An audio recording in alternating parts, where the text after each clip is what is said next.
Ladies and gentlemen, welcome into another episode of the Straight Fire Podcast. We're so glad to have you all listening from wherever you're listening from. Go ahead and support the podcast in any way you can. And we have kind of a special episode, I guess, to jump straight into it. This was a request sent to me. Do you think I should read it or...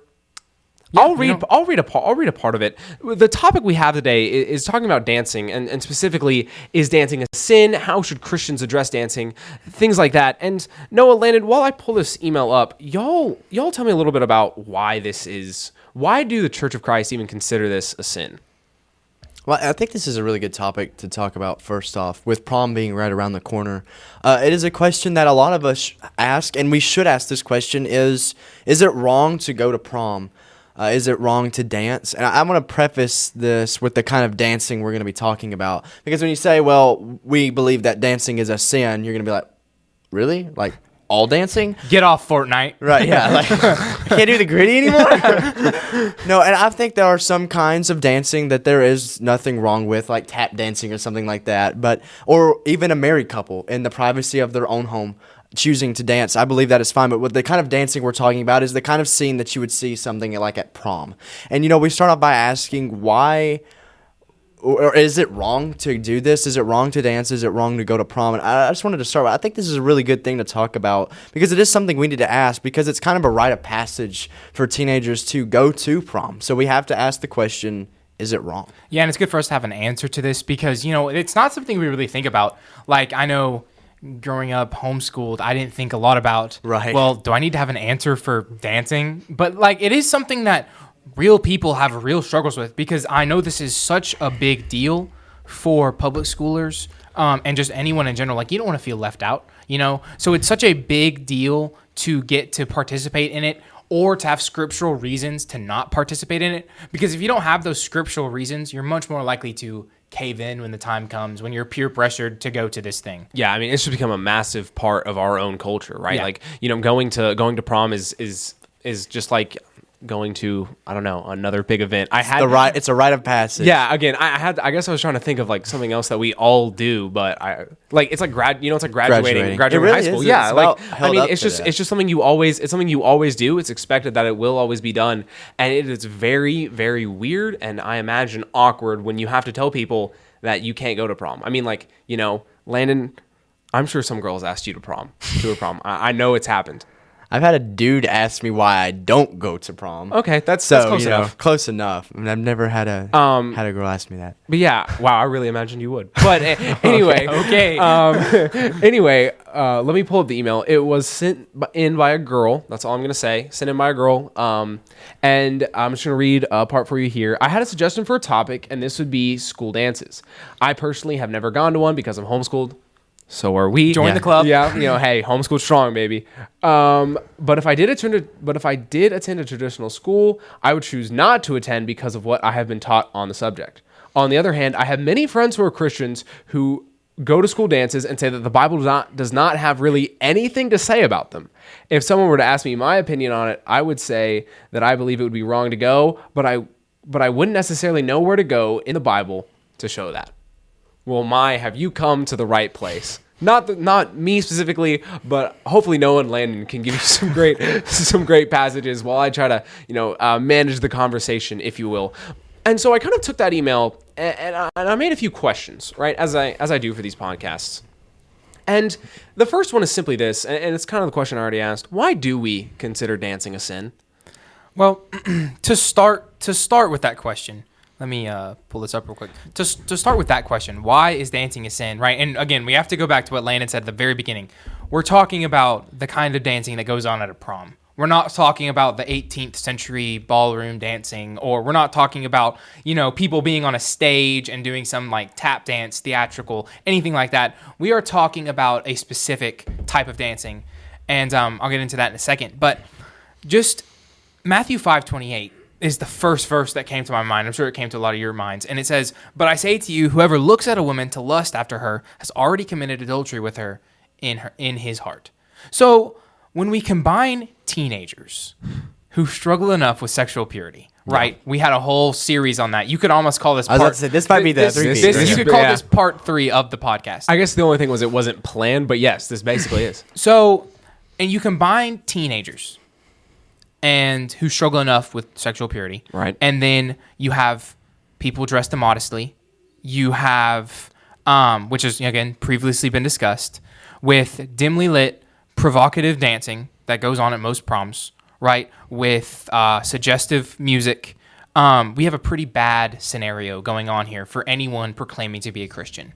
There is nothing good happening at something like this, right? And I want to come back to this later because most people aren't trying to be sinful, they're just ignorant. Yeah. But there is a really, really big problem here. Right? This is a very sinful environment because, as Jesus said in Matthew 5:28, it incites that lust, right? It makes us people, and I don't want to be too graphic here, but people are moving in their bodies in a way that wants other people's attention in a sexual manner, right? That is what's going on here, and that's the kind of dancing that is wrong, right? And it goes back to that definition of immodest that we talked about. They are drawing attention to themselves that's not their attention to draw. Right? That's only, like Landon said, for a married couple to look at each other like that. And when the rush is happening, that teenagers, they're all together, they're having fun, they're partying, and they're excited. It's dimly lit, not many chaperones, not anything goes, but there aren't too many rules. And there's really what is stopping Satan from taking advantage of these people, right? And it is just a terrible environment to be in. And dancing is one of the key problems with it, right? It is that immodest attention that you're drawing to yourself.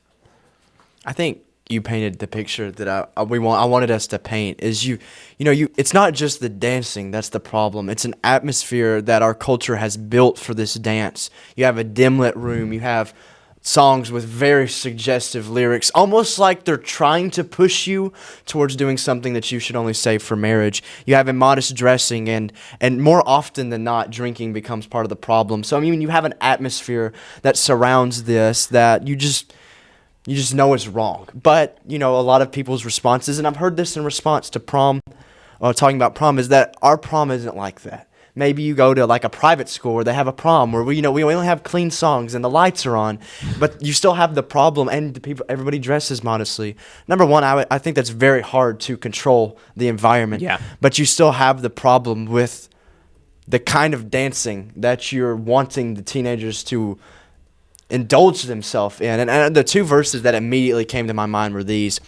It's 1 Thessalonians 5:22. It says, abstain from every appearance of evil.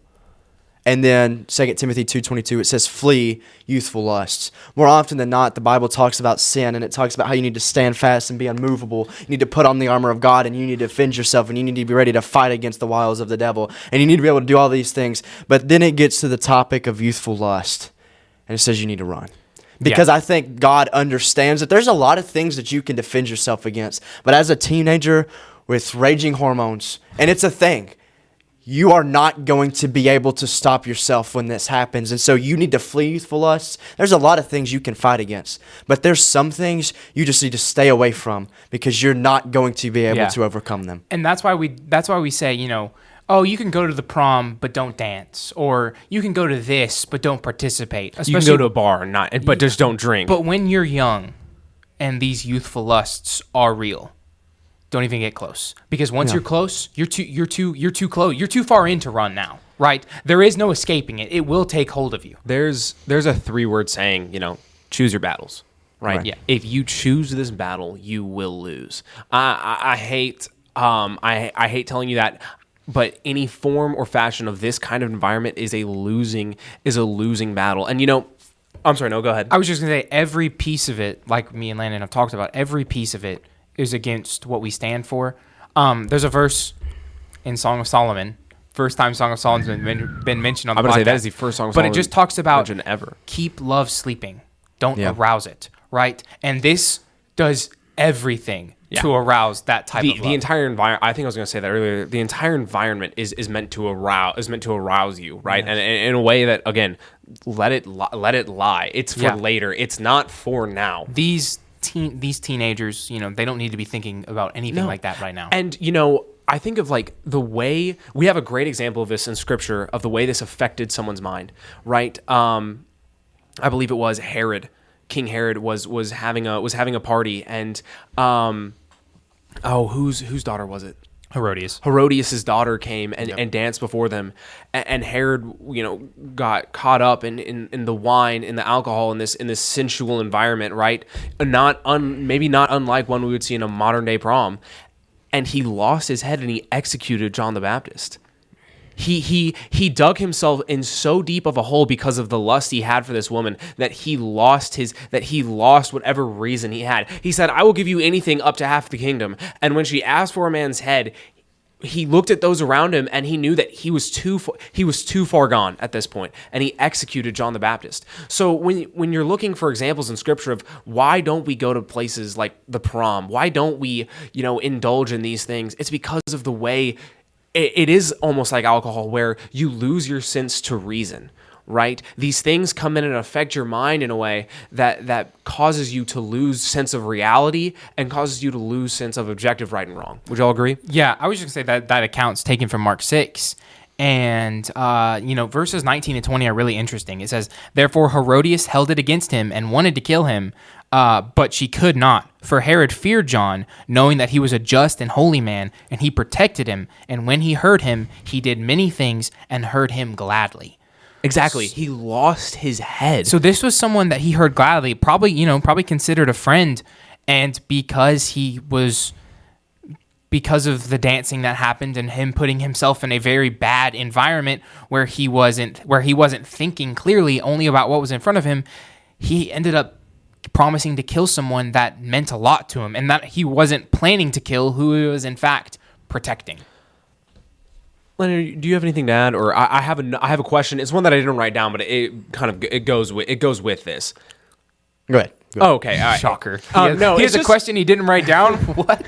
Oh no. It's just that idea of like, is it the dancing itself or is it the environment? And I have an idea of what the answer is. I just want to put it out there in case anyone's struggling. Because like we'll say, alcohol, maybe this intoxicating beverage isn't a sin. And if you're wondering about that, great podcast on that. But it's being drunk is, right? Is it, maybe this dance isn't the problem. It's just everything that we've made it into.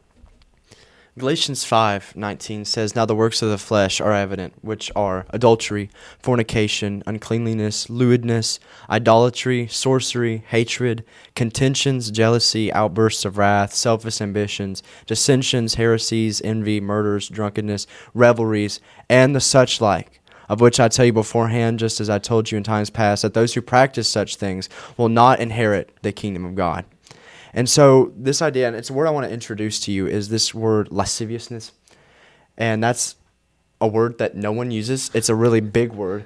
It's used in the King James Version of these verses, Galatians 5. And so what lasciviousness is, when you get down to its roots, is that you do something that incites lust. It's not fornication where you do something that you shouldn't do before marriage, but it's you did something to the mind of the person. He said when Jesus talked about adultery, and it starts in the heart when you think about it. What lasciviousness is I've done something with the intention to incite lust. Thayer is a Greek scholar. He did Thayer's Greek lexicon. And when talking about lasciviousness, this is what he said, and this is interesting. Specifically to this verse, lasciviousness is the unchaste handling between males and females and indecent bodily movements. Does that not sound like dancing? But the thing is, dancing isn't really the problem. The problem is lasciviousness, which is wrapped up in dancing. Because if we say dancing is the problem, then you shouldn't dance when you're married. That's not the problem. Dancing isn't the problem. It's the lasciviousness that our culture has wrapped dancing around.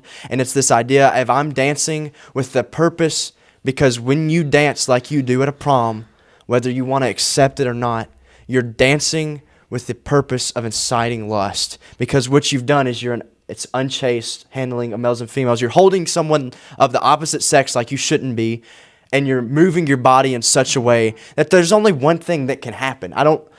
I don't understand how you can't see that, because the reality is when you dance at prom, whether you like to admit that or not, I don't think most people go to prom. Most girls go to prom with the intention of making the person they're dancing with think things that they shouldn't think. I hope most girls don't think that. But the truth is, whether you like it or not, whether you're a Christian or not, when you dance with that boy at the prom, what you've done is you've put something in his mind that Jesus said never should have been there. Let me say really quickly, we are not the person who emailed this question in. We are not sitting here like lambasting you for not knowing these verses. Oh, absolutely or whatever. not. I don't want to make it feel like we're lecturing you about this. We're trying to we're using your great question that you sent in, absolutely, and your experience that you've had with it to inform everybody. I don't want anybody to think we're sitting here like, how could you not know about A, B, and C scriptures? Yeah, and again, we don't want to blast those friends that she has either that goes to this. Again, it's most of this, like Landon talks about, is ignorance. Yeah. Mm-hmm. But why we do use such strong language is because this is a problem that will affect people in ways they don't even think about. Hebrews 13:4 says, marriage is honorable among all, and the bed undefiled, but fornicators and adulterers God will judge. Well, Jesus said fornication happens when you lust on a woman. So this is something that is sacred, that God has reserved for a man and a wife, that we now just put in front of everybody, even teenagers. Most sins we don't allow teenagers to have access to, at least till they're older, right? We kind of, put them away somewhere else, and it's for this is the adults. Alcohol, you gotta be 21. Drinking for the adults. Yeah, this is gambling for the adults. This is 21 and up. But this is something that, well, it makes people happy, so we should let everyone have it. No, this is something that is sacred, right? And ultimately, God will judge these people, and we wonder why our youth grow up to be such bad adults with such vices, is because it started in school, and then they get out, and where do you think they go? Well, they go look for the same type thing, and it gets worse, and it gets worse, and it gets worse, and it gets worse, till eventually they can't function anymore. So it is a little thing, and most of the people don't realize what they're doing. But if we don't realize what we're doing, then we are going to go down a very, very bad road. That kind of leads into the next question. Question 2. What does our willingness to let our children do this say about our culture? A lot. Well, thanks. Yeah. Oh, there's that. All right, next question. I think, the world is going to be the world. And our culture has shown that it's going to be a culture that is going to push for the things that you crave now. That's what you go after. You don't wait for marriage to have sex. You don't wait for all of these things. You just do it when you want it and you have it now.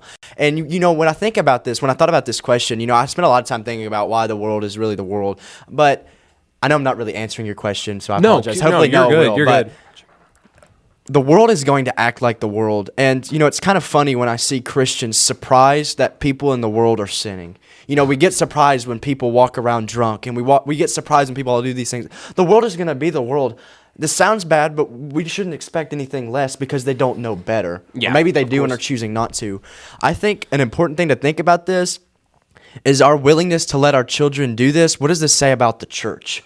Because there are a lot of Christian families, Christian fathers and mothers who are allowing their daughters and sons to go participate, there's the word, I almost lost it, participate in an activity that genuinely nothing good can come from. Philippians 4:8 says to think on pure things, true things, noble things.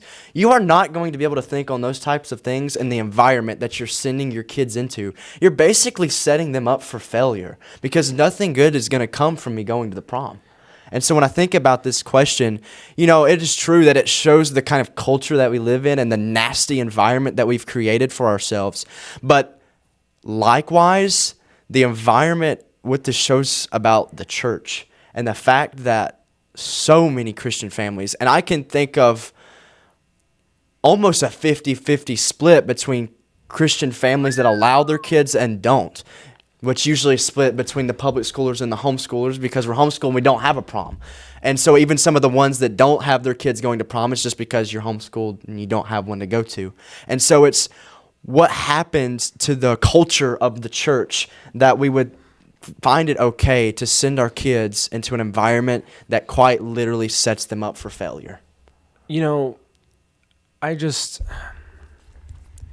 I struggle with the idea of us sending when did they go to prom? 17, 18? Juniors, seniors. Seniors. With us sending, because people don't grow up as fast anymore. That's been a well-established fact, right? Back in ye olden days, they were getting married at in the 80s? Yeah, no. Well, my great-grandmother got married at 16 and had a kid, I think, a little shortly after that. They just had a first child, right? And again, I'm 18 and I'm still living with my parents. And I say that I'm going through college, all that. And this isn't about. I'm trying not to make this about me. I don't know how we got down this road. Anyway, all that to say, we're sending these kids, and maybe they weren't considered kids. Again, when my great grandmother was, but we're sending these kids into this nightclub environment. And why are even, and you, Landon, you said people in the world, they don't care about, their sin, and they don't care about showing us that they're doing sin, but we wouldn't send these kids in, well, I guess about 18 is probably when you would start sending them into places like this. But why are we okay with that? Why are people of the world okay with, hey, we're not going to let you drink or gamble or, whatever else, drink or gamble, but yeah, we're going to send you into this environment because surely it's okay, right?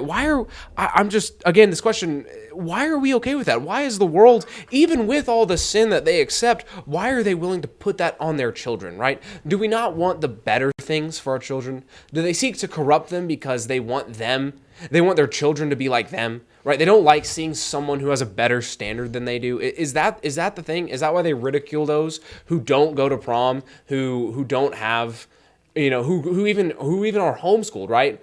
Because they just don't like people with a higher standard than them. And I don't say that to judge, but I do think that is the truth of the matter. I would answer your question in two ways. The first way, I would say they don't like it when people say, well, I'm not going to go to the prom. It makes them feel bad about doing that and how they're allowing their kids to do that, right?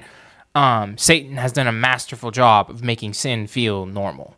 He has done a masterful job of now it is not the people who are in the right who are questioning the people in the wrong, but it's the people in the wrong who are throwing doubt and throwing hateful words at the people who are trying to preach truth.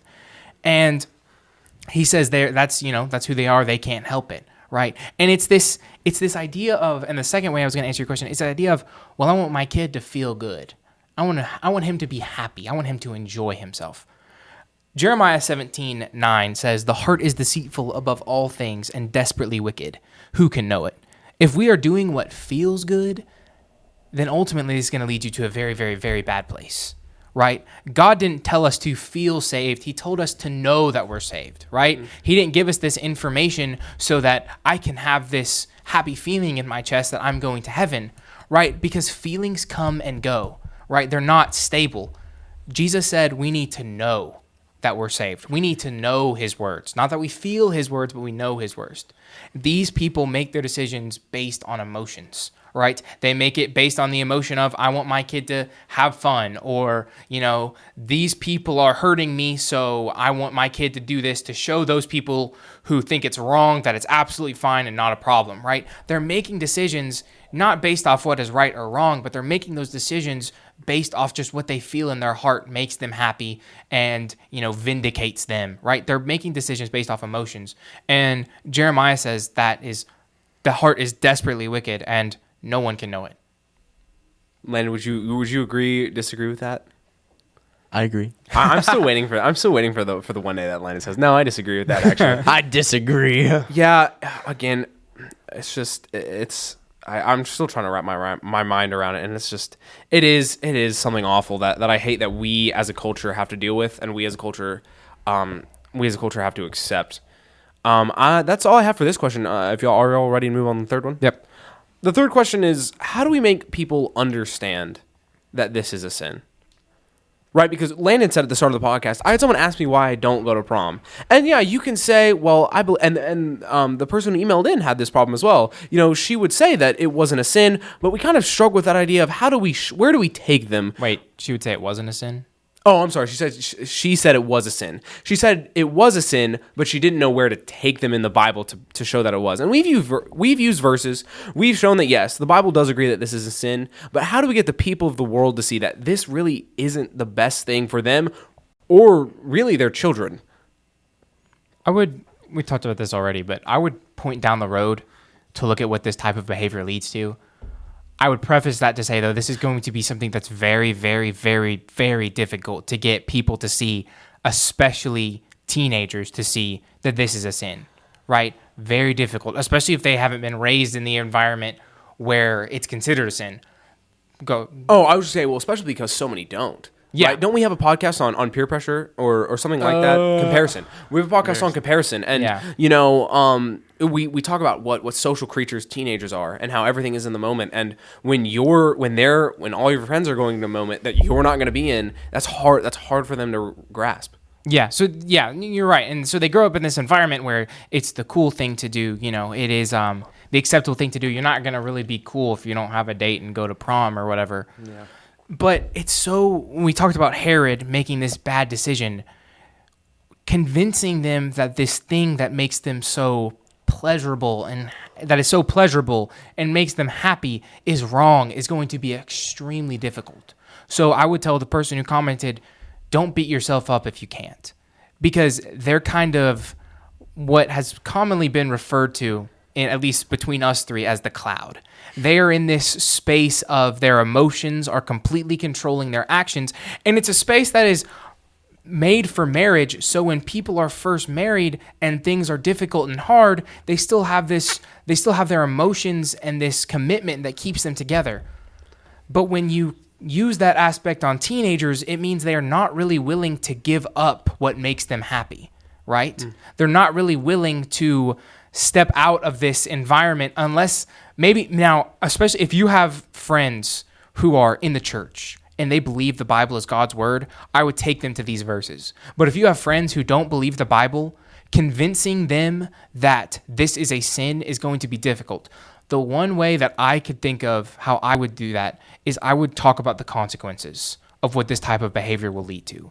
This type of behavior you'll never have a stable marriage, because you'll always be looking for that next thrill. You'll always be looking for that next person to relive your prom night with, right? You won't raise a good family. You know, we talked today in church about families and how a lot of unstable families, well, a lot of the kids end up in jail because they don't have a good, solid family, right? So there is so many problems that start with this little seed of, well, I want to be happy and I don't care how I get it, right? So just make them think about the consequences of their actions a little bit. Maybe it won't affect them right then, but the next time, maybe when they're doing something that they might shouldn't, they'll consider it, and maybe they'll change. Maybe they'll change and they'll turn around. But that's how I would go about it. But again, it's going to be very, very difficult. Would you try a similar strategy, Landon, or maybe go about it another way? Or I would start with that, because if you can appeal to like I said I feel like I said this in the last podcast. If you can appeal to their common sense, like with drinking, if you can stop it with the common sense of why you shouldn't do this, just don't. But I have some statistics. I just want you to listen to these things. Starting with this, I looked up the predicted prom songs for 2025. I would not encourage you to look at the lyrics of any of these songs. Yeah. Oh, I'm sorry. Go ahead. I was just remembering my dad. Yeah. Well, I said go ahead, and then but go ahead. My dad told me a story of like he got asked to chaperone for prom, and he didn't do it, but he did look at some of the lyrics of these songs, because I think he preached a sermon, and he was like, it was awful. Honestly, the first 4 on the list have vulgar language in them, so I can't even read those. But you have 24 Karat Magic by Bruno Mars, which is a very vulgar song. Yeah. You have songs like Bad Habits by Ed Sheeran, which talks about doing things with women that you shouldn't do before marriage. And you've got a list of songs talking about things that you shouldn't do, and ironically, it's the very things most kids end up doing after prom night.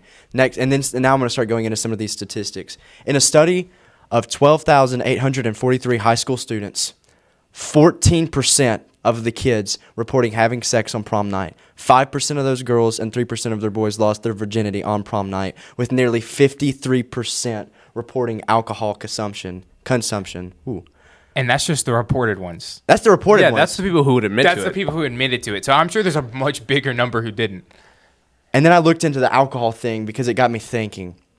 And it says 1/3 of alcohol-related teen traffic fatalities occur during prom and graduation season. 1/3. Among teens who drink at prom, a significant percentage, about 54, consume 4 or more alcoholic beverages. And it just goes on to talk about how peer pressure is a leading factor in them doing that. And you talk about the things, and you talk about people in the world, and most people in the world are not going to think anything wrong with your kid having sex before marriage. But there's statistics that show that kids that do that are more likely to get a divorce, like you talked about. But that's not really something that affects their health. And I'm appealing to parents for this, because most teenagers are going to say, well, I'm not going to drink. Like, I know better than to do that, whether they're a Christian or not. Or I know better than to drink a lot. Right, I know better to drink a lot. Appealing to parents, listen, they don't. 1/3 of teenagers that die in a car accident happens after they leave prom. And it may not even be because they drunk. You may have a kid that's going to be able to go to prom somehow and listen to the lyrics, look at the immodest dress, deal with the temptation, and do all of these things. But at the end of the day, your kid might end up getting in a car to go home, and they might not come back home because you allowed them to be around people that are willing to put their life at risk. And so even if you're not a Christian, just think about what you're risking. I mean, you're risking everything. And is that something you're willing to risk for a cultural rite of passage? I hope not. I'll say this to come at it from yet another direction. It will be better when you wait. Save this act. Save it all. Save it all for marriage. I'm not saying you can't go around. You can't date. You can't date a girl, right? You We have a great podcast on dating. I'm not saying that you can't. I'm not saying that you can't have a girlfriend. Go on a date. Whatever. I'm not saying you have to old style court. You sit back to back. Right. That's not what I'm saying. But if you do that, that is completely up to you and your parents. So let me not cast judgment on that. But what I am saying is it will be infinitely better if you wait. God designed your body to react to this for a reason, right? This is not something of the devil that is not something that the devil made. It is something the devil commandeered. Let me say that. There is a reason that your body reacts, that your mind reacts the way it does when things like this happen. And it's for marriage, right? What Noah said, God gave these people this feeling because he wants them, this cloud feeling, because when they're married and times get hard, he wants that to ease them into this, right? Ease them into this long journey that marriage is supposed to be. Don't waste that feeling now on someone you're not going to be with for the rest of your life. I don't care if you plan on taking that girl to prom and then marrying her the day after. Okay, it is not worth it. It is worth it to wait. And that's all I have. I suppose I don't have a scripture to back it up. All I can do is point you to the Bible and say the Bible always talks about marriage in the best light, and it never says that anything intimate outside of marriage is okay. Yeah, and again, just to summarize, because I know they wanted some pretty, not specific stuff, but they wanted, reasons. Just remember that this incites lust, which is adultery. These acts that are committed are lewdness, which is a sin. So there are biblical scriptures that show this is sinful to be at or to participate in stuff like this. I would agree. Landon, would you add anything? Would you add any encouragement for this person and for those listening before we sign off? Oh yeah, no. I mean, everything we've said has been good. Just remember, dancing isn't the problem; it's lasciviousness that is. Right. And like you said, there's so much beauty in what is to come with marriage, and don't waste that because you want it now. There's a reason God set things up the way He did, and it's always because it's better for us. So wait. And you may be made fun of by your friends, and you may be mocked. Jesus was mocked by His brothers for not being like everyone else because He was teaching that He was the Christ. Realize that as a Christian, things are going to be hard, and we're going to have to give up things that our society views as important. And it's going to make us look weird, and it's going to make us look odd. But the truth is, our spiritual life is much more important than physical happiness. Yeah, I just wanted to add one thing really quickly before we closed. These people, as much as they might profess to care about you and want your happiness, and some of them genuinely have experienced this, and they want you to experience the same thing because it makes them happy. People want to share in that experience of feeling. Trust God. Trust God. Trust God that He knows what He's doing when He designed us. Trust God that He knows what He's doing. That He knows what He's doing when He told us to wait. Trust Him. God ultimately. None of your friends have ever died for you. God did. God promised you the best life. I was reading this morning how if God did not spare His own Son, how will He spare us any other blessings that we ask for? If you wait and pray, then all these things will be added unto you. But seek God first. Seek the kingdom first, and everything will work out. I agree. Amen. That is going to wrap up the Straight Fire Podcast, this episode of the Straight Fire Podcast, excuse me. We hope that it has enlightened you and informed you on the questions that you've had. Thank you so much to the person, and I don't want to say their name. Thank you so much for emailing in this question. It was a great topic idea and at a really good time. If you have any topic ideas that you want to send us, we are more than happy to look over them. I can't promise that we'll get to them, the week that you send it, but I can promise they will absolutely be considered. They will always be brought before the group, and we will always discuss them. So please, just if you have any ideas, send them to us. We love to hear y'all's feedback, y'all's ideas, y'all's suggestions. Thank you so much for the support that you have given this podcast and on all of our various platforms that I don't have the list with me at the moment, but just y'all's support has been incredible. It makes this even more of a joy to do. We hope that you have enjoyed this episode. We hope that you'll share it with someone who needs it, and we will see you guys next week.